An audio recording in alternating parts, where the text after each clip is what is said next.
Now as we go on or continue our series, dito na po tayo sa Galatians chapter 6.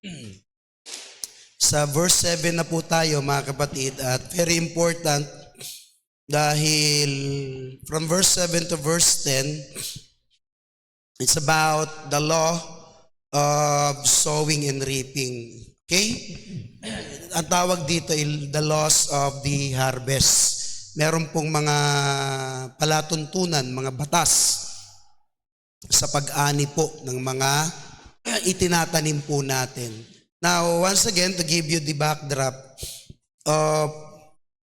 of the book, mahalaga po ito because the book of Galatians, precisely mga kapatid, ay mutukoy po ito how these people trying to pervert the word of God, nililikot po nila yung salita ng Diyos at dinadagdagan po nila yung salita ng Panginoon. So, dinefeat yun ni St. Paul using the Word of God itself. Okay? Now, sa nakaraan po natin, naalala nyo yung ating tinalakay, it's about yung reconciliation, meron tayong mga nagawa o kaalitan. Isa sa mga gusto ng Lord, tayo pong lahat ay, anong tawag dito, ay magkasundo. And another thing with that is what we've called humility. As we serve God and serving one another, kailangan po natin ng humility. Then, after that, mga kapatid, how Apostle Paul shifted doon po sa how to invest in spiritual growth. So, may pinasok na po siya ditong spiritual growth because I believe personally that every one of us, especially na tayong mga Christians, kailangan po nating lumago sa salita ng ating Panginoon. Lumago po tayo sa biyaya ating Lord. Lumago tayo sa kaligtasan na binigay po sa atin ng ating Panginoon. So balikan natin yung verse 6, Kuya King.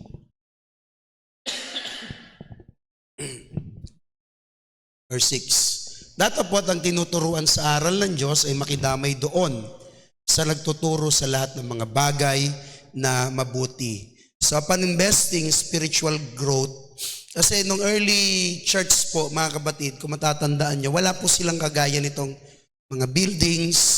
Ang kanilang fellowshipping po nun mga kapatid kung saan saang matapat na bahay, sa mga mag-accommodate sa kanila, magandang bagay po yon. And the apostles, pastors, or teachers, yung kanila pong mga pagtuturo, pag-share, talagang sabihin natin yung travel po nila mga kapatid, medyo mabigat. At wala pa naman sasakyan noon na kagaya ng motor o kaya ng mga four wheels natin ngayon. Sila noon, lakad o kaya kabayo o kaya camel. So, makakainin mo yon yung uri ng hayop na sinasakyan mo. Ano pa? Alagaan mo yon. So, maraming mga pwedeng humadlang mga kapatid. And another thing to consider during that time, ang mga teachers, ang mga pastors, nakadepende po sila mga kapatid sa mga tinuturuan din nila, those believers, para po silang patirahin, para po sila bigyan ng financial support, and even pagkain. Kasi sila naman, mga full-time talaga sila mga kapatid. At si St. Paul, bagamat meron po siyang skill, he was a tent maker. Itong si St. Paul ay nung kinapos siya sa kanyang, o hindi nakarating kagad sa kanya yung mga support, hindi po naging dahilan yon para huminto po siya sa kanyang pagmiministeryo. In fact, he used his skill.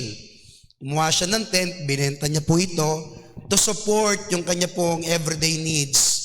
At the same time, yung mga kapatiran din po. So, mabigat yung kanila pong dinadanas noon. Pero, hindi po sila gumigive up. Hindi sila umaayaw just to spread the gospel of the Lord Jesus Christ. Now, very ironic in our time, mga kapatid. Alam nyo kung bakit? Now, these people during their time, sila po talaga'y gumagawa ng paraan para po sila'y makapagministeryo. Gumagawa sila ng paraan to the extent even their finances, time, effort, lahat yung binubuhos po nila para lang po sa kaluwalhatian ng Lord, para lang po mga kapatid makaspread ng gospel, para po may mga masave pang kaluluwa. So those things that they did, ay makikita nyo po, wala talagang earn yun para po sa kanila. Wala, kasi pagpupunta lang po sila sa isang bahay, di nila alam kung sino magpapakain sa kanila, di nila alam kung sino magpapatuloy sa kanila.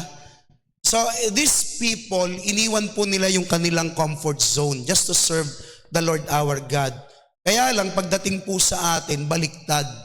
Marami pong mga Christians, they love their comfort zone at iniiwan yung mga ministries, iniiwan yung mga dapat ginagawa talaga natin para po sa ating Panginoon. So, isa po yun mga kapatid, na dapat po nating mapansin sa paglilingkod po natin. That's why in verse 7 hanggang verse 10, in-establish dito ni St. Paul, huwag kayong padaya, ang Diyos ay hindi napapabiro.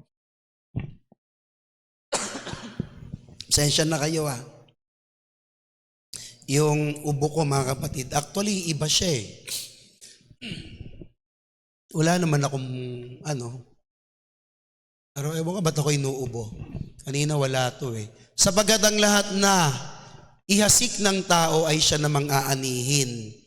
The next one, sapagat ang naghasik ng kanyang sariling laman ay sa laman mag-aani ng kasiraan, datapwat ang naghahasik sa espiritu ay sa espiritu mag-aani ng buhay na walang hanggan.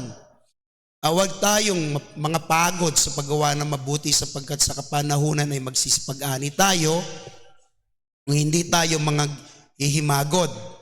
Kaya nga, samantalang tayo ay may pagkakataon ay magsigawa tayo ng mabuti sa lahat at lalong-lalo na sa mga kasambahay sa pananampalataya. So we have here the loss of the harvest. Now, may apat pong gusto kong papansin po sa inyo rito. The first one, doon po sa binasa po natin, you will reap what you sow. Kung ano yung tinanim mo, yun yung aanihin mo. Sabi di ba kanina sa verse 7, pag nagtanim ka sa espiritu, aani ka ng buhay na walang hanggan. Pag nagtanim ka sa laman, aani ka ng korupsyon, aani ka ng sa laman din, mga kapatid. Now, ito yung hindi minsan napapansin ng mga mananampalataya.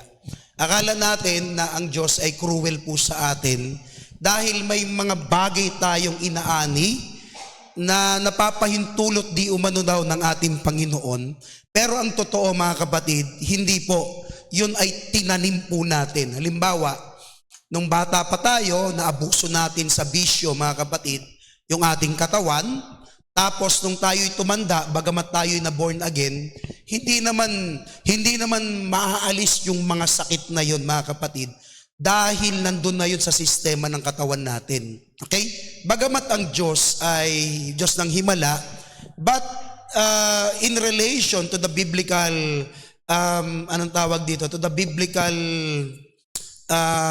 rules or biblical message, aani talaga ng masama na yung katawan natin. Kaya minsan, may mga nabuborn again, matanda na po sila, magtataka ka, sobrang sakitin, hina ng katawan. Hindi dahil ang Diyos ay masama po sa kanila, kundi yun yung tinanim po nila Nanigarilyo, uminom ng alak, so sira na yung kidney, sira na yung baga mga kapatid. But the good point there, nakakilala sila sa ating Panginoon. Okay? Kaya tayo, wag nating isipin na malulusutan natin lahat ng mga tinanim po natin. The next one, you will reap later than you sow. Aanihin natin, hindi kagad ora-orada. Ang mga tinanim po natin, it takes time. Kagaya ng mga farmers. Hindi naman isang araw, pagtanim nila, kinabukasan, umaani na kagad sila. So meron pong mga circumstansyang nangyayari, merong mga pagsubok pa sa pag-aani. Kaya yung mga tinatanim po nila, mga kapatid, time will come, doon po aanihin yung mga bagay na yon. So whether that we saw sin or good things, judgment will come and blessing will come later pa. Diba? Ang mabigat nito mga kapatid, kapag ang naitanim natin puno, buti sana kung mga damo-damo lang eh. Pag natanim mo yung damo, 1 linggo nandyan, 2 linggo, wala na. Pero tayo mga kapatid, puno ang naitatanim. So lumalaki yun, lumalago. Kaya pag nagtanim po tayo ng mga masasamang bagay, aanihin po natin yan pagdating nung araw. But when we sow or planted good things, blessing shall follow. Yan naman yung maganda sa ating Panginoon. Okay? The next thing mga kapatid, you will reap or you reap more than what you sow. Yan naman ang biblical principle. Yan naman ang nature principle. Bakit? Kasi isang buto ng mangga, imagine ninyo, pag tinanim po ninyo, puno, tapos madami na po siyang bunga. Okay? Nagigets nyo po? So, dito, ganun din sa atin. Kapag ang isang buto'y tinanim mo, whether na yan ay kabutihan, whether na yan ay kasamaan, aani ka ng maraming bagay. Okay? So, one seed becomes many. Kaya, ingat tayo sa mga tinatanim natin. Manapa, ang itanim po natin mga kapatid ay kabutihan. Itanim natin ang pagmamahal, itanim natin ang pagpapatawad. Time will come mga kapatid, aanihin po natin yung mga tinanim na yon. Okay? So yung sinful habit po natin, di nyo napapansin, nagiging addiction. Sabi nga nila, pag ang isang pagkakamali ay naulit mo, it is your choice. Pag naulit mo uli yung pagkakamali na yon sa pangatlong beses, nagiging habit mo na yon eh. Diba? Pag naulit mo na naman uli yon, hindi na siya habit. Yun na po yung karakter ng isang tao. Nagigets nyo po? Yun na yung behavior po natin. Kaya ingat po tayo, as much as possible, kapag meron tayong nagawang di maganda, putulin kagad natin yung ugat nito mga kapatid. Kasi pag nauulit yon, ang pwedeng mangyari, baka yun na yung maging ikaw. Yun na yung maging behavior po natin sa buhay na ito. That's why, in relation to that, kapag ikaw naman ay nagtanim ng mabuti, nagtanim ng maganda, inulit mo yon, naging choice mo yon, inulit mo ulit, naging habit mo yon, inulit mo na naman, yun na yung ikaw, yun na yung behavior o character mo. Kaya yung matuwid, sabi ng Bible, magpapakatuwid yun eh. Naintindihan niyo po? Yung masama, magpapakasama yun. So, it has something to do with what we sow. It has something to do doon po sa mga tinatanim po natin. And the fourth one, mga kapatid, you reap according to what you sow. You reap according to what you saw. Sabi ng Bible kanina, balik mo nga King sa 7. Verse 7. Sapagkat ang lahat na ihasik ng tao ay siya namang aanihin niya. So pag nagtanim ka ng mangga, aani ka ng mangga. Tama? Pag nagtanim ka ng buko, aani ka ng buko. Hindi pwede mga kapatid, na tatanim ka ng mangga, aani ka ng grapes. So when we sow sa flesh, ang kalalabasan po nun, mabubulok po yun mga kapatid, masisira. But when we sow, nagtanim po tayo sa spirito, the fruit of the Spirit, di ba? Love, joy, peace, long-suffering, tenderness, etc. mga kapatid, aani ka naman ng mga eternal na mga bunga na galing sa Panginoon. Di ba mapapansin po ninyo mga kapatid, kapag yung isang Kristiyano, tandaan niya, ang isang Kristiyano mga kapatid, ay totoong naglilingkod sa Diyos, nakapackage yung kanyang karakter. Hindi pwede kasing magkahiwalay ang, di ba, for the fruit of the Spirit is love, joy, peace. Hindi pwede kasing magkahiwalay ang joy at ang peace. Nakapackage yun eh. Kaya i-check mo lagi na, wow, ang saya-saya ko. Kaya lang, ba't parang hindi ako at peace? Di ba? Hindi pwedeng ganun. Kasi doon sa Galatians, binasa natin dati, yung 5:22, for the fruit of the Spirit. Hindi sinabing fruits of the Spirit. Fruit. magkakasama po yun. Isang bunga lang lahat yun eh. Nagigets po ninyo? Hindi pwedeng maibigin ka pero wala kang pananampalataya. Love, joy, peace, long-suffering. Hindi pwedeng nagtitiis ka tapos hindi ka payapa. Yun yung problema ng mga Christians. Sa bunga ng Espiritu, pumipick up lang tayo ng favors po sa atin. So hindi tayo dapat pipick up lang ng pabor sa atin. Dapat lahat po yun, mga kapatid. Now, in relation to our present day, how are we going to apply this? Sa kultura po natin, mga kapatid, sa situation po natin, sa totoong buhay, ito yung mga ino-offer ng sanlibutan sa atin. Gusto nila ng instant pleasure. Hindi ganon ang paraan ng Diyos. Kaya pinasok ni Saint Paul yung pagtatanim para maintindihan po natin na walang instant sa paglilingkod na ito. See, yung pleasure natin, not the worldly pleasure, hindi po dito yun makukuha, kundi sa eternity. Pero yung dito pong makukuha, mga kapatid, panandalian lang po yun. Kaya dito, yung pagtatanim ang highlighted dito because time will come, magtitiis ka talaga eh. Magtitiis ka sa hirap, sa pasakit, sa pagsubok, kasi wala ngang instant pleasure. Pagdating nung araw sa langit, doon naman natin matitikman yung pinakamasarap na buhay, mga kapatid. Amen? Walang instant success. Kahit ang mga tumama sa lotong naging milyonaryo, we don't call it, mga kapatid, success. Because once we say success, mga kapatid, it takes time. Meron talagang pinapakibakahan, meron kang pagsusunog ng kilay sa mga nag-aaral, meron kang pinaglalaban, meron talagang labanan. Meron kang ginigive up minsan para mawin mo yung isang bagay. Meron kang gustong makamtan at kailangan mong disiplinahin yung sarili mo. Minsan gusto mong lumago. Hindi po pwedeng gusto mong lumago sa salita ng Diyos pero hindi ka naman nagdi-discipleship o hindi ka nag-aaral. Hindi ka magiging successful doon. Kaya minsan tignan nyo po yung mga taong ginagamit ng Diyos. Excuse ha. Yung mata ko kasi yung nasundot nito. Kasi nung nakaraan, pag ganun ko, tuhog eh. Kaya naalala ko, pag susuotin ko, hahawakan ko na siya. So, walang instant success. Ibig sabihin, kahit tayo, mga mananampalataya, lagi niyong tatandaan, mga kapatid, sa paglilingkod na ito, hindi naman kagad binibigay ng Diyos ang success sa atin eh. May pagdadaanan ka, may lalabanan ka. Kasi sabi nga nila, pag nakuha mong madali ang isang bagay, madali mo lang din ito, mga kapatid, na wawaldasin o babaliwalain. Kaya nga yung salvation, tignan nyo ha, nung binigay sa atin yung salvation, pwede naman isang click lang ng Lord yun ng kanyang daliri eh.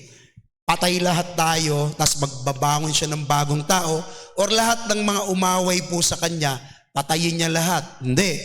Kundi mga kapatid, ang ginawa ng Lord,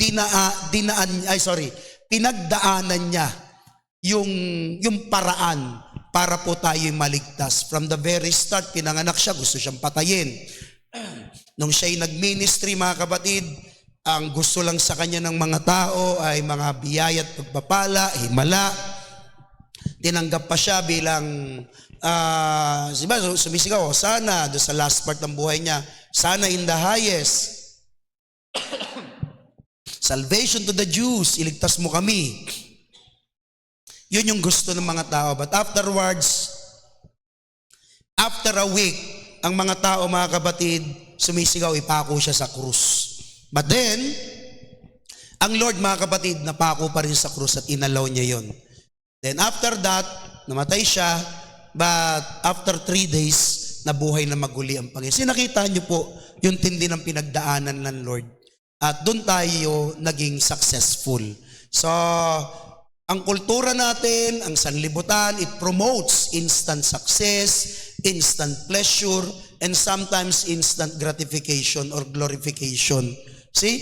Yung gratification, yung glorification, yung tipong, kilala nyo si Iyala? Si Alex? Nasa 100 mahigit ang ranking niyan, mga kapatid. Pero ngayon, 28 na yata. Pinataob niya yung number 2 sa tennis. Tennis player yun. Sinusubaybayan ko siya dahil naglalaro ko dati ng tennis sa panaginip. Joke lang. Basketball laro. Pero gusto ko yung tennis. Sarap niyang panoorin. Kasi tayo, ngayon pa lang sa history ng Pilipinas, nakapasok sa Wimbledon yung Pilipinas. Very prestige yung laro na yon. Pero kita mo naman. Pero habang bata siya, nakikita ko, talagang train. 21 lang yata yung batang yun eh. O 20. Diba? Kasing edad lang yata. Ilan ang manaking? 21? O kasing edad mo lang yun. Pero halimaw sa tennis yon. Hindi niya yung kagad nakuha. Dumaan siya sa matitinding labanan. Kaya wag tayo ring basta-basta na, nasa akin ang spotlight. Hindi nakarating yung mga ganyang tao sa katugatog ng tagumpay dahil ganun lang. May mga pinagdaanan po yung mga yan. Okay? So here, the kingdom of the Lord our God, ay kumikilos po siya mga kapatid sa iba't ibang pamamaraan. Hindi siyang kung ano ang kilos ng Lord kay Sister Isle, ganun din kay Brother Bench. May mga different things mga kapatid na ginagawa sa atin ng Lord. Pero ang pinakasukatan po dito, ano man yung sapatos na sinusuot mo, ano man yung mga lakarin na nilalakad mo, ang pinag-uusapan po dito yung pagtatapat po natin. That's the first thing. God wanted to see our faithfulness dahil with that faithfulness, mga kapatid, diyan dadating yung fruitfulness. Tandaan nyo kailangan muna nating magtapat. At sa pagtatapat, medyo mahirap yun. Sa pagtatapat, medyo mabigat kasi kahit walang nakakita sa iyo, kailangan mo talagang gumawa sa Panginoon. At doon mo naman makikita yung bunga, mga kapatid, pagkatapos nito. Then, after this, yung character po natin, madidevelop po yun. And with our character, makikita ng tao ang humility, makikita ng tao hindi lang ang pagpapakumbaba, yung pag-ibig natin, yung sipag natin. And here it comes, the promotion from the Lord our God. Again hindi nakarating yung mga taong ginagamit dito, ginagamit at nakikita ninyo, ng isang araw lang andyan na sila. It takes time yan mga kapatid, lalo na sa atin. Tinuturuan talaga sila mga kapatid. Baka mamaya, kung anong sabihin nila So hindi po ganon. That's why each of us, waiting is part of spiritual growth. Tandaan niyo yun. Waiting is part of spiritual growth. Bakit kanya? Mahirap po talaga ang mag-antay. Tama? Isa sa pinakamahirap na gagawin ng tao, yung wala kang ginagawa at mag-antay. Naintindihan niyo po? Miss, andyan pa ba kayo? Minsan mga kapatid, maganda pa yung may ginagawa ka habang inaantay, lumilipas yung oras. May napuproduce kang gawain. Pero yung nakaupo ka lang, antay ka ng antay, yan yung nakakabagot. Lalo na pag ang katawan mo ay sabihin na natin, medyo productive ang gusto, mahirap po yung mag-antay. Pero dyan tayo nilagay ng Lord. Now, ang medyo kakaiba sa ating Panginoon, mga kapatid, tandaan niyo po, medyo kakaiba sa ating Lord, ay habang pinag-aantay niya tayo, sabi niya ganon, mga kapatid, sa parabola, occupy till I come. Habang nag-aantay kayo, magtrabaho kayo sa kaharian ng Diyos. Because God knew the best way to wait the Lord our God is to work in His kingdom. The best way to wait the Lord our God is to do His ministry in His kingdom. Tignan niyo yung mga Kristiyanong walang ginagawa sa kaharian ng Diyos. Wala lang talaga. Para lang silang mga palamuti sa loob ng church. Buti pa nga aircon, may silbi. Nalalamigan ka. Tama? Pero ibang Kristiyano, wala lang. Kasi hindi tayo ganun dinisign ng Lord. Kahit nga tayo sa loob ng bahay, inaasahan tayo ng magulang natin. Kumilos. Tama? Magwalis, magluto, maglaba. Lahat yon inaasahan sa atin. How much more in the kingdom of the Lord our God? Ngayon, pag meron kang desire, mga kapatid, o kaya doon ka dati sa ministry, then afterward na wala sa iyo yun, ikaw din naman sa sarili mo, hindi ka mapapakali eh. Merong talagang umuukil-kil sa iyong kaloob-looban, merong bahagi o parte sa iyong kaloob-looban na talagang lagi kang pinapaalalahanan, and sometimes to the extent, mga kapatid, hindi lang paalala, talagang binubomba ka na. Yun yung nakakaasar eh. Yun yung ang hirap, mga kapatid. Parang kang sinusunog sa loob mo. Sabi nila, mga kapatid, yun daw ang sitwasyon eh. Subukan mo yung isang nagmi-ministeryo na mahal niya ang ministry. Pagkatapos bigla siyang nawala sa kanuman dahilan. Maiisip niya talaga, teka lang, anong ginagawa ko? Bakit ganito? Bakit wala na akong ginagawa? See? Kahit nga kayong nagtatrabaho eh. Pag nag-resign kayo, anong gagawin mo? Wala. Kaya iba, pag nag-resign o kaya kapag natanggal, naghahanap ng ibang trabaho. Hindi lang usapin doon para kumita, kundi usapin doon na para bang mapakinabangan tayo. Kasi lahat tayo, mga kapatid, dinesign to work. Naalala niyo sa first human being, ang daming tatrabahuin sa Garden of Eden. Dinesign kasi yung katawan natin to work. And another thing, pagdating din sa kaharian ng Lord, dinesign tayo para mag-ministry. Nakukuha niyo po? That's why in verse 9 to 10, eto na po yung isang magandang bagay. 9. At wag tayong mapagod o mga pagod sa paggawa ng mabuti. That's the first thing. Let us not grow weary in doing good. Ito yung isa sa greatest promises ng scripture po sa atin. Tandaan nyo po, hindi pinangako dito ni Saint Paul, ayon ng Diyos sa pamagitan ni Saint Paul, na merong immediate reward. Nakita niyo yung sinabi? Huwag kayong mga pagod. Huwag kayong mapagod. Okay? Tanungin mo Kristiyano ngayon, pagod na pagod. Paul never promised an immediate reward. Wala pong immediate reward, mga kapatid. Kahit nga yung tiyan mo gusto mong paliitin, hindi yung instant naliliit. Kailangan mo mag-fasting, kailangan mo mag-workout para ma-achieve mo yon. Ganun din sa kaharian ng Diyos, mga kapatid. Alam nyo po, eto, tatapatin ko po kayo. Kapag ang paggawa nating mabuti ay hindi natin nakikita ang sukli, yun po yung mga nakakapagod. Sa totoo lang, mga kapatid, nakakapagod po yun. Kaya dito ang ganda ng sinabi ni Saint Paul, huwag kayong mapagod sa paggawa ng mabuti. Kasi ang tendency talaga natin, manghihinawa tayo eh. Yung tipong akala mo walang bunga, pero hindi mo alam, tinatanim mo lang pala lahat yun. Hindi mo alam, tinatanim mo yon, mga kapatid, at inaantay ang pagtubo at pagbunga nun. It takes time talaga. At bakit niya po sinabing huwag kang mapagod? Huwag kang mapagod. The number one, mga kapatid, tignan mo ang pagtatanim ng mabuti ay kalooban ng ating Panginoong Diyos na buhay. See, huwag tayong mga pagod sa paggawa ng mabuti. Hindi nga dito sinabing huwag kang mapagod na maging mabait, kundi sa paggawa ng mabuti. Nakita niyo yung term paggawa ng mabuti. Hindi sinabing huwag kang mapagod maging mabuti.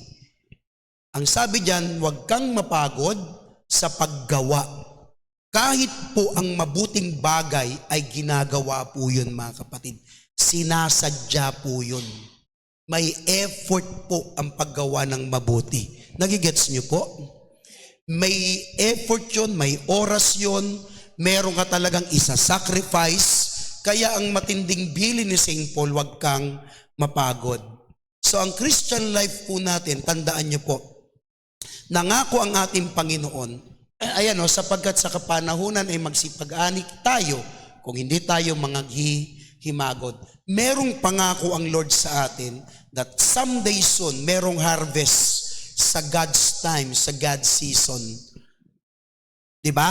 Sabi ng Ecclesiastes chapter 3 verse 11, lahat ng bagay may kapanahunan po yan.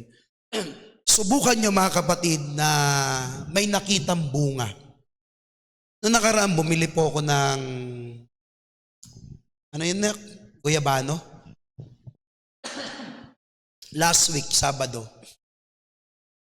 Laki ng guyabano, binili ko, nasa 300 mahigit yun, 335 yata. Laki. Ako kay Pastor Dom, naalog-alog siya mga kapatid. Nuwi ko kasi gusto ko yung guyabano. Kaya lang naging problema mga kapatid, hindi siya hinog. So kailangan pampahinugin. So ngayon, nasa bahay ako, naalog-alog, merong, natin may hindi magandang nangyari. Ngayon, medyo nabulok yung iba, tinanggal. Sabi ko na, ikaw nang bahala dyan, pakiayos. Ayun, kanina, konti na lang yung natira, pero kinain ko po mga kapatid. Actually, kagabi pa, tapos kanina. Ini-imagine ko yung guyabano. Kapag yung guyabano, sabi nung nanay ko, wag kang bibili ng ganito. Kasi mas maganda yung hinog sa puno. Pero kung pahihinugin mo yan, minsan ganyan yung season. Mahirap. Minsan naiisip ko may mga taong ganyan. May mga Kristiyanong ganyan. Merong mga pinahihinog tayo pero hindi sa puno. Tama? Bawa, yung mangga, binuburo natin. Bagamat matamis naman yon, okay naman siya mga kapatid. Pero dito, sa kwento ng Bible, sabi niya, He promised a harvest in God's season. Ito ngayon ang mabigat mga kapatid. Yung guyabano na yun o yung mangga, malapit na rin mahinog, kaya pinipitas po nila. Pero kapag ang mga prutas ay totally hilaw, tapos pinitas mo talaga, hindi mo yun mapapakinabangan mga kapatid. Bagamat nagbunga yung puno, pero dahil pinitas mo ng maaga na hindi pa pwedeng pitasin, hindi mo yun mapapakinabangan. And the same analogy mga kapatid, because in harvest time, there is what we've called God's time, God's season. Hindi ka pwedeng basta-basta na lang pipitas, hindi ka pwedeng basta-basta na lang kukuha at sasabihin mong okay na ito. Marami pong mga ganyang mga mananampalataya. See? Yung hindi pa hinog, pero inakala nilang hinog na sila. Now, ang tendency niyan mga kapatid, hindi ka mapapakinabangan. Kaya dito, sinabi niya, sapagkat sa kapanahunan, God sets time. Nilagay niya talaga yung panahon. Hindi pwedeng mauuna ka o mauuna siya kasi mau-overripe naman po yun mga kapatid. Tapos sabi niya, ito yung mas mabigat. Hindi yan. Balik mo muna doon, Kuya King. Ayan o, magsisipag-ani tayo kung nakita niyo po yung salitang if, hindi tayo mangaghihimagod. So ang atin po palang pag-aani ng biyaya ng Lord, hindi lang po usapin ng pagtatanim. Hindi lang usapin ng pag-aantay, usapin din po mga kapatid ng ng hindi ka mapapagod, hindi ka bibitiw, hindi ka haayaw. Alam niyo po sa isang takbuhan o takbuhin, hindi po pinag-uusapan kung sino ang nauuna, kundi kung sino ang nakakatapos. Naintindihan niyo po? Ganyan din po yung analogy dyan. Kung hindi tayo manghihimagod. See? Hindi lang dito sinabi mga kapatid na umayaw kundi yung hindi tayo mga hihimagod. See? Why? That's the question. Why? Because, you know what? In the last days, marami pong mga Kristiyano, they don't enjoy serving the Lord our God. Nahihimagod sila Alam mo yung Kristiyanong mairaos lang ang gawain, mairaos lang ang ministry, mairaos lang. Hindi po yun gusto ng Diyos. Nanghihimagod na ang mga Kristiyano. Bagamat, nandun po sila, pero sabi ng Lord, I don't want like that service. Nakuha niyo po yung punto? See? Kahit pa pala tayo'y nagsiservisyo sa Diyos, kung tayo rin pala mga kapatid ay napipilitan at nagsasawa na, dahil tayo ay manghihimagod na, tayo rin po mga kapatid ay hindi tatanggapin ang alay na binibigay sa atin na binibigay natin sa ating Panginoong Diyos. So, meron pang endurance, meron pang pagtitiis, meron pang pagtsatsaga, perseverance. Kaya hindi lang po ito usaping pagtatanim, hindi lang ito usaping pag-aantay, kundi sa loob ng pag-aantay natin, mga kapatid, nagtsatsaga tayo, kagaya ng isang farmer. Habang nag-aantay po siyang magbunga, anong ginagawa niya? Nililinis niya ang paligid. Tama? Inaalis niya. Yung iba nga, pinuprune pa yun eh. Sa Japan, sa US, sa California, nanonood ako minsan ng mga ubas na tinatanim. Ang dami nilang bunga, mga kapatid. Kahit sila'y nagbubunga, tinatanggal nila yung iba. Tinitira lang nila, mga kapatid, yung iniisip nila, isang bungkus. Mapapakinabangan ng husto. Para lahat ng nutrients doon papasok at hindi hati-hati. Tatanggalin nila yon kahit na yung mga yun ay bunga ng pwede nang kainin. So imagine that. See? For them to achieve the best fruit, marami silang sinasacrifice. Maraming tinatanggal na dahon, tinatanggal na even ang mga bunga para nakasentro lang doon. You know, sometimes, ganyan tayo sa paglilingkod sa ating Panginoon. And sometimes, di ba, marami tayong gustong ma-achieve, pero hindi natin alam na yung mga yun pala'y humihigop lang ng mga spiritual nutrients natin para yung main focus na ministry natin, mga kapatid, ay mahati-hati o kaya hindi tayo makapag-focus. Ayaw din kasi ng Lord ang undivided na paglilingkod. Parang yung ubas nga, tinatanggal nilang ibang ubas para doon lahat. Nagigets niyo yung point ko, mga kapatid? And sometimes in our lives, may mga importanteng bagay tayo sa buhay na kailangan din nating tagpasin. Diba? May mga importante tayong bagay na kailangan nating isacrifice para lumabas at makuha, mga kapatid, ng ubas yung lahat ng kailangang nutrients na kailangan niya. Kaya pagtapos nun, mga kapatid, yun yung the best na mga ubas na talagang ini-export nila, talagang mahal ang presyo. Tignan mo ang mga Kristiyanong maraming sinacrifice sa paglilingkod. At the end of the day, makikita nyo po, mga kapatid, yung, anong tawag dito, yung precious sa harapan ng Lord, yung mga precious Christians. Si Elijah, hindi siya naging Elijah ng ganun lang. Halos tinakbuhan niya si Jezebel dahil papatayin siya, sumagupa siya sa 850 prophets, 400 kay Baal, 450 kay Baal, at pa sa isang Diyos-Diyosan, mga kapatid, 400, ang dami nilang pinakibakahan. Lahat ng iyon, mga kapatid, makikita niyo po, pinagdaanan ni Elijah. Same with Moses, same with Isaiah. Si Isaiah, mga kapatid, sabi sa history, pumasok yan, nung siya'y papatayin, pumasok po siya sa malaking tawag dito, puno. Tapos yung puno na yun, nilagari po yun, nandun sa loob si Isaiah. Kung ako nagkakamali.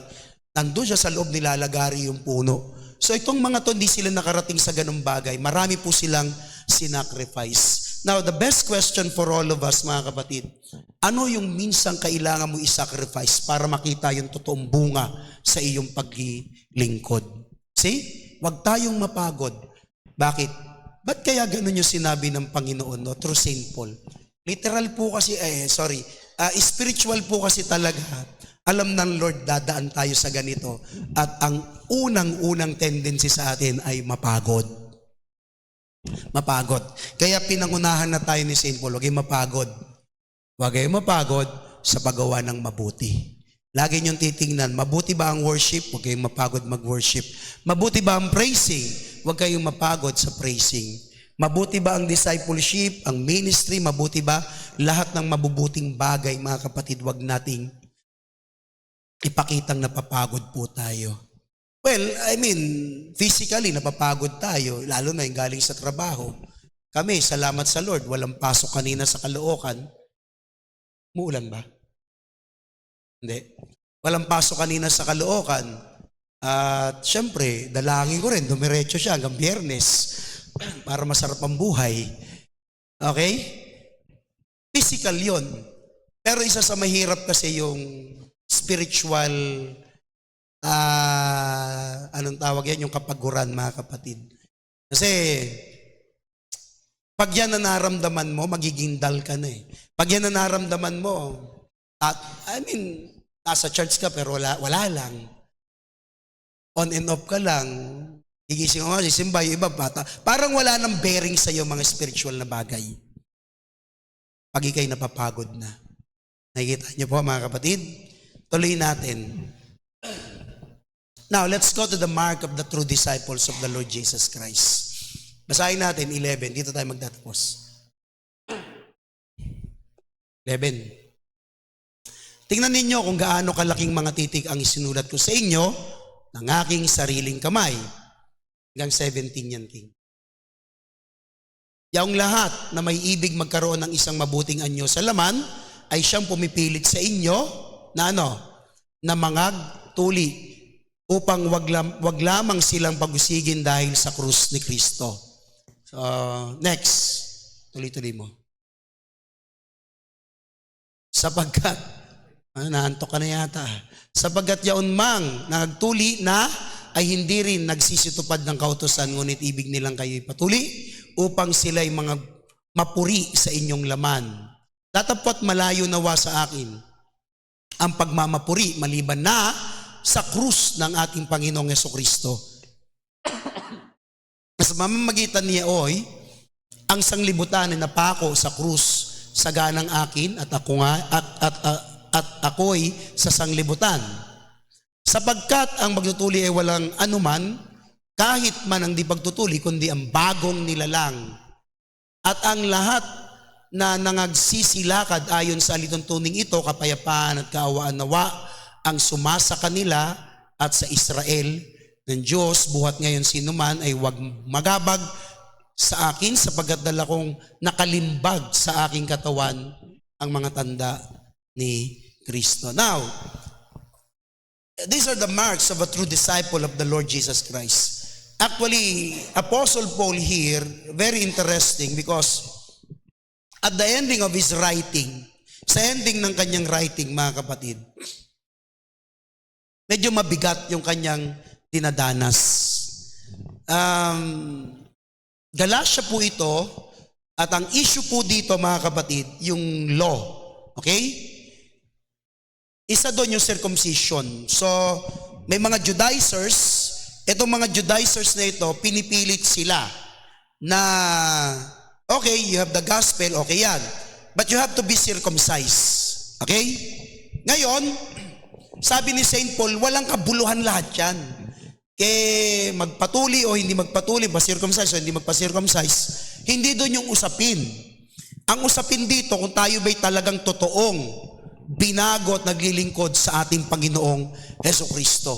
Kaya yung writing niya sa last part, ito na kasi halos yung last part, mga kapatid, ay medyo mabigat.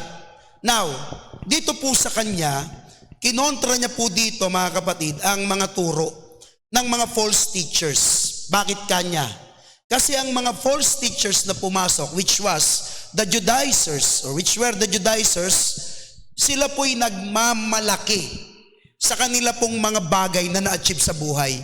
When it comes to religion, when it comes to the law of Moses, when it comes to human achievement, and when it comes, mga kapatid, dun sa external appearance po nila or appearances. Bakit? Kasi itong mga taong ito, meron po silang pinagmamalaki na mga panlabas na achievement po nila o achievements po nila. Yun yung mabigat dito sa mga taong ito. Okay? So when it comes to the law of Moses, big time po ito, mahuhusay. When it comes to religion, alam nila yung mga pasikot-sikot, mga kapatid.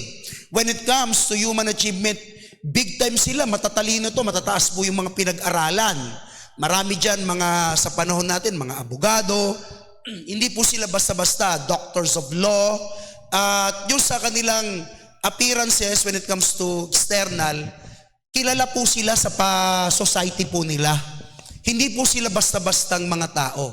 Kaya lang sabi ni Saint Paul, yan kasi yung problema. Porkit meron kayong mga achievements sa sanlibutan, akala nyo yan yung sukatan. Yan yung sukatan sa isang o sa kaharian ng ating Panginoon. Hindi kayo ginagamit ng Lord o hindi tayo ginagamit ng Lord because of our achievements. Hindi ganun tumingin ng ating Panginoon. Sumusunod lang yon. Si David ginamit ng Lord, wala pa siyang achievements sa buhay. Even si Saint Paul, mga kapatid, bagamat may achievement si Saint Paul, tinanggal yun ng ating Panginoon at pinapakumbaba si Saint Paul. See, ang mga disciples ng Lord, marami sa kanila mga mangingisda. Si Saint Matthew lang, ang ang tax collector na may mataas na pinag-aaralan. Si Lucas, kaya lang later part na si Lucas, doktor po yun. So dito, lahat ng achievements na pinipresenta ng mga Judaizers, binasag yun ni Saint Paul. Sa simpleng salita, gusto mong magpagamit sa Panginoon, gusto mong gamitin ng Lord sa kanyang kaharian, hindi ang mga estrelya mo sa balikat ang sukatan. Hindi ang galing mo sa pagsasalita. Hindi ang husay mo sa panunulumpati. Hindi, kundi yung iyong pagtatapat at pagpapakumbaba sa ating Panginoon. Tignan yung makigi, mga kapatid. Sabi niya po, lagay mo sa verse 16. 16. Hindi, 15. Ba't nawala?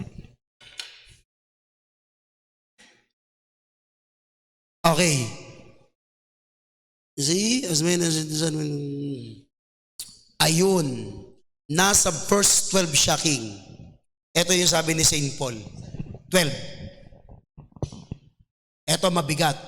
Yaong lahat na may ibig magkaroon ng isang mabuting anyo sa laman ay siyang pumipilit sa inyo na magtuli upang wag lamang silang pag-usigin dahil sa krus ni Kristo. Kulang yata yan, Kling.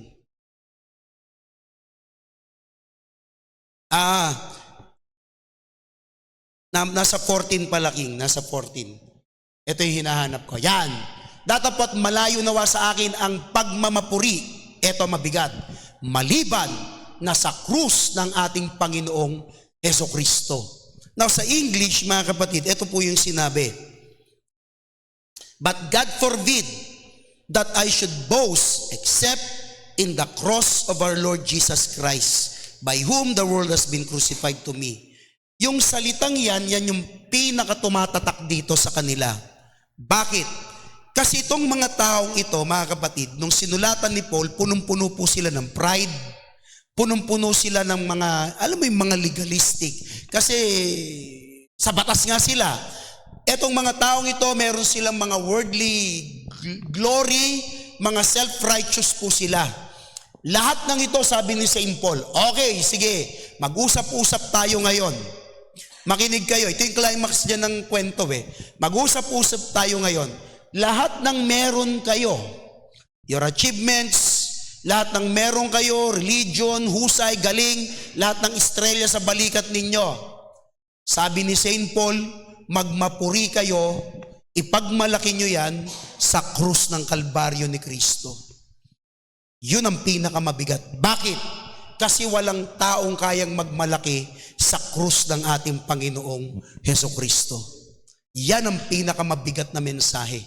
See? Sige nga, sinong kayang magmalaki sa atin sa krus ng Kalbaryo? Sa pagkakapako ng Lord? Wala. See? Bakit? Pag sinabing cross ng ating Panginoon, hindi lang po ito usapin ng pagpapatawad. Hindi lang ito usapin, mga kapatid, ng na pinatawad niya ang sanlibutan. Pag sinabing krus ng ating Panginoon, kaya nga, wawasakin dito ang pride Wawasakin dito yung legalism, wawasakin dito yung self-righteousness. Bakit kanya?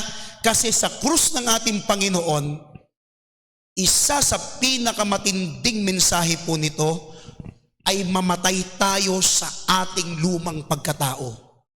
Nagigets niyo? So paano ka magkakaroon ng pride kung patay na tayo sa luma nating pagkatao?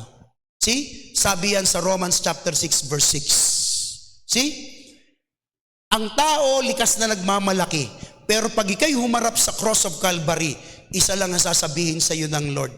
Kung talagang tagapaglingkod ko ikaw, dapat yung luma mong pagkatao, wala na yan. Patay na dapat yan. See?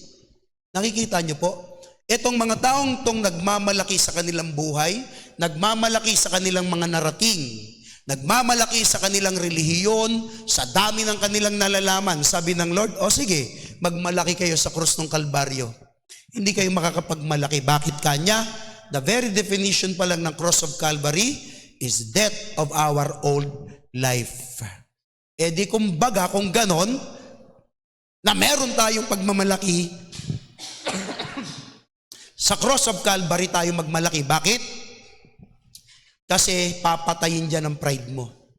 Papatayin dyan lahat ng meron ka. Tapos sasabihin mo, nagpapagamit kami sa Panginoon. No, it's not. Binibida mo lang ang sarili mo, sabi niya sa mga Judaizers. Hindi ka nagpapagamit sa Lord, nagmamalaki ka lang.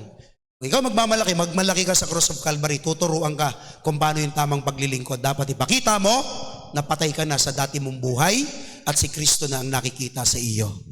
Nagigets niyo? Pangalawa, mga kapatid, it's not about just forgiveness, but also a reconciliation with God. Imagine this. The Lord God not just forgave us. Hindi ka lang pinatawad. Kasi what's the sense of forgiveness, mga kapatid? Kung hindi naman tayo marireconcile sa Lord. Parang halimbawa, nagkasala sa akin. Bawa, si King nagkasala, o kaya si Amy. Si Amy na lang, anak ko. Si Amy, nagkasala siya, pwede ko siyang palayasin. Pwede ko rin siyang patawarin, pero sabihin ko sa kanya, nak, hindi ka na papasok sa bahay kahit kailan, wala ka na, wala. Bagamat pinapatawad kita, pwedeng gawin yun. Ganon din sa ating Panginoon. Pwede tayong patawarin ng ating Diyos sa lahat na nagawa nating kasalanan, pero pwede niya rin gawin na hindi tayo i-reconcile. Parang sabihin niya, okay na yan, pinatawad na kita, that's enough. Wala ka ng atraso sa akin. Pero lahat ng meron ako, hindi mo mapapakinabangan. Lahat ng meron ako, hindi ka makakatikim. Pwedeng gawin yun ng ating Panginoon. Nagigets ninyo? Pero hindi yun ginawa ng Lord. Because the cross of Calvary not just speaks of the forgiveness of the Lord our God, but also reconciliation. Pinaglapit niya tayo. Pinatawad ka at binalik, mga kapatid, lahat ng nawala sa iyo. Ganon yung sinasabi ni St. Paul. Sige nga, magmalaki kayo. Ano ipagmamalaki nyo sa Diyos? Wala yung krus? Okay yan, pero dahil may krus na ginawa ang Panginoon, napako siya, yan yung nag-reconcile sa iyo at sa ating Panginoon. And the next thing, mga kapatid, is the victory over all evil power. Tayo wala tayong kakayanan, mga kapatid, para labanan ang kaaway. Amen? Hindi mo kaya ang kaaway, maniwala ka. Hindi mo kaya kung paano yun magpipenetrate sa iyo. But the good thing about the cross of the Lord Jesus Christ, sabi di ba yan sa 1 Corinthians chapter 15, nagapi niya na, tinalo niya na, doon lang tayo nagkaroon ng tagumpay. Tagumpay. Kapag tayo, mga kapatid, naintindihan natin ang mensahe ng cross of Calvary. Kaya paano magtatagumpay itong mga Judaizers na ito, even if these Judaizers rejected the cross of the Lord Jesus Christ. Ayaw nila yun eh. Ayaw. Gusto nila yung sarili lang nila. Kaya dito ang mahalagang bagay na dapat po nating makita. Yung araw-araw nating ginagawa sa buhay na ito. Listen very carefully. Yung araw-araw nating pakikibaka sa buhay na ito, binigyan tayo ng katiyakan ng Diyos na magtatagumpay po tayo. Nakuha niyo yun? Kasi pwede tayong patawarin ng Lord, but after this, ano mangyayari? May labanan pa rin naman tayo eh. Tama? Araw-araw nakikibaka tayo sa libutan. Araw-araw nakikibaka tayo sa isip, sa puso, and sometimes sa gawa natin. Kung wala tayong kapangyarihan ng Diyos para labanan ang mga evil forces, mga kapatid, hindi pa rin tayo magtatagumpay. Mental health, anxiety, depression, physical health, finances, lahat yan araw-araw natin pinakikibakahan. Kaya medyo mabigat, mga kapatid. That's why the message of the cross is very important. Sabi ni St. Paul, magmalaki kayo, di magmalaki kayo sa krus. Sige nga, kung makakapagmalaki tayo, dahil kung wala ang krus, how are we going to overcome these evil forces? Hindi mo kakayanin yung kapatid. Maniwala ka. Nandiyan ba kayo? And the last one, mga kapatid, is that cross is the very foundation of every believer's identity, our new identity. See? For me to live is Christ and to die is gain. To live is Christ and to die is gain. Sabi ng 2:20. Ano pa sabi ni St. Paul? Mga kapatid, if anyone be in Christ is a new creation, all things has passed away, behold, all things becomes new. This is the very foundation of believers' new identity. Bago ka na eh. Bago ka nang nilalang eh. Huwag mo nang ilabas yung luma mong pagkatao, mga kapatid. Hindi po nagmalaki si St. Paul sa kanyang ministry, sa kanyang success sa ministry. Hindi siya nagmalaki sa mga milagrong nangyari sa kanya, maging sa kanyang estado bilang isang apostol. Nagmalaki si St. Paul, mga kapatid, dahil siya'y naipako sa krus ng ating Panginoon. Naintindihan niyo ba yung kung gaano katindi? Ano yung pagmamalaki natin? Wala. Dahil lahat ng meron tayo, galing lang yan sa ating Panginoong Diyos na buhay. Nakukuha nyo? Naintindihan nyo? Parang mahina. Ulitin natin, King. Simulan natin sa umpisa. Naintindihan nyo na? Siyempre, ako pagod na rin eh. Uuwi na tayo. I hope may natututunan tayo, mga kapatid, at lagi tayong magpatuloy sa paglilingkod sa ating Panginoon. Isa to sa pinaka-paborito kong message, mga kapatid. Sa totoo lang, kung gusto nyo magmalaki kayo sa krus. Wala ka may pagmamalaki sa krus, mga kapatid. Wala tayong may pagmamalaki. So, with that, tayo pong lahat ay tumayo.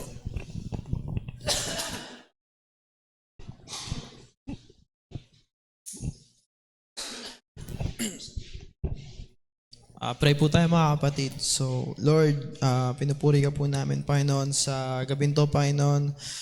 Maraming pong salamat sa message niyo, Lord, and salamat po sa pagtuturo at pagtutuwid sa amin, Panginoon. And salamat po, Panginoon, sa pag-iingat sa amin sa araw-araw, Lord. And Lord, humingi po ako ng patawad, Panginoon, sa mga nagagawa namin na pagkakasala sa inyo, Panginoon, and sa paglabag po namin sa will niyo, Panginoon. And Lord, pinapanalangin ko po, Lord, na mas i-restore niyo po yung faith namin and ibalik niyo po yung fire sa mga puso namin, Panginoon. And Lord, pinapanalangin ko po, Lord, na ingatan niyo po kami sa pag-uwi, Panginoon. Binabalik ko po sa inyo lahat ng kapurihan. In Jesus' name, Amen.